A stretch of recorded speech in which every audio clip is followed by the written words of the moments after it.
তিন দফা দাবি ও পুলিশি হামলার প্রতিবাদে সারা দেশে কর্মবিরতি পালন করছেন সরকারি প্রাথমিক বিদ্যালয়ের শিক্ষকরা।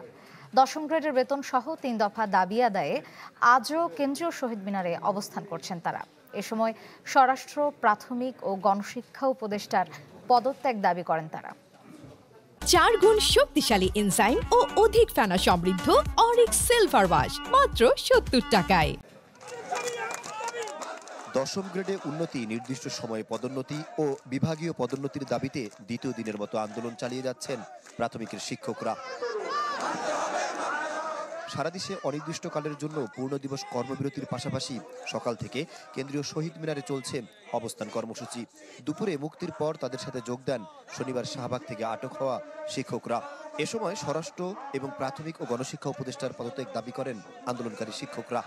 16 বছর এবং 10 বছরে যে আমাদের টাইম স্কেলটা আগে ছিল, কেন সেটা বন্ধ করে দেওয়া হলো, সেটা আমাদের বহাল রাখতে হবে।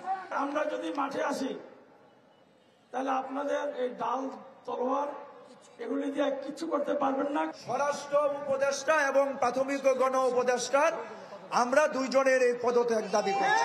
আমরা প্রাথমিক শিক্ষা মন্ত্রণালয়ের উপদেষ্টা পদত্যাগ দাবি করছি। এই কারণেই আমরা শিক্ষক কেন রাস্তায় দাঁড়াবো, আমরা কেন স্কুল ছেড়ে এসে শহীদ মিনারে দাঁড়াতে হবে?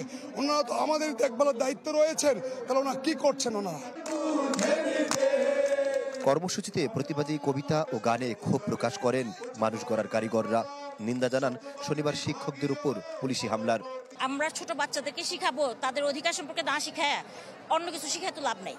তাদের মূল্যবোধ, তাদের সবকিছু তো শিখাতে হবে। সবাই সবার কথা ভাবি এবং তাকে সেই যোগ্য জায়গাটা দেওয়ার জন্য সমাজের, রাষ্ট্রের সকল স্তরের মানুষ সহযোগিতা করুক। উন্নত দেশের শিক্ষা ব্যবস্থা চাচ্ছেন, কিন্তু আমাদের দেশের শিক্ষকদেরকে মর্যাদা দিচ্ছেন না উন্নত দেশের মতন। এটা তো আসলে কাম্য নয়।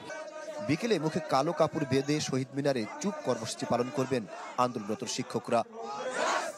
আহমেদ সোহাগ, চ্যানেল 24, ঢাকা।